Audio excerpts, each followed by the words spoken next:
Welcome and thanks for joining us on EMII.com. I'm Caitlin Sisney with your Banks and Brokerages Report. Today is Thursday, March 13th, 2008.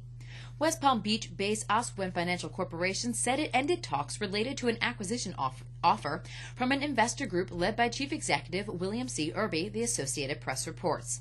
The loan servicing company said it was unable to reach an agreement on the group's proposal to buy all of its outstanding stock for $7 per share in cash, or $437.5 million, based on Ocwen's 62.5 million shares outstanding as of November 5th. Erbey owns about 19.7 million shares in Ocwen. The investor group also includes funds managed by Oaktree Capital Management and Angelo Gordon & Co. And in other banks and brokerages news, Neal Shear, who ran Morgan Stanley's trading business, is leaving after more than 25 years at the company, Bloomberg News reports. Shear had been demoted to commodities chairman at the end of November. According to a February 28th memo sent by John Shapiro, global head of commodities, to people in the division, Shear has decided to leave the firm to pursue other activities. Chief Executive Officer John Mack moved Shear out of his role overseeing trading and ousted co-president Zoe Cruz on November 29th, just before the firm reported a record trading loss. Staying with banks and brokerages news, a second trader at Societe Generale was taken into custody in connection with the French bank's multi-billion-dollar trading scandal, according to the Wall Street Journal report.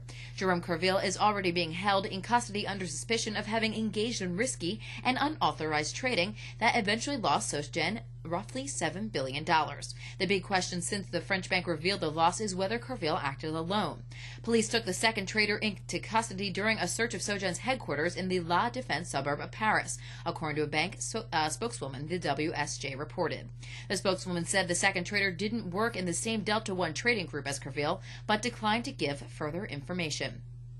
And in banks and brokerages news abroad, HSBC, Bank of China, and Malaysia's Malayan Banking have emerged as the final bidders for Singapore state investor Temasek's $800 million stake in Bank Internasional Indonesia, sources told Reuters on Wednesday. Temasek is trying to sell its 42% stake in Bank Internasional, and the country's sixth biggest lender, to comply with a new central bank rule that bars foreign investors from owning more than one bank in Southeast Asia's biggest economy.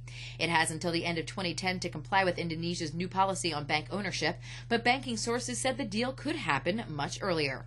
And that rounds out today's Banks and Brokerages Report. Thanks for joining us on EMII.com. For more details on these stories and much more, click on our Banks and Brokerages channel online and read the latest developments.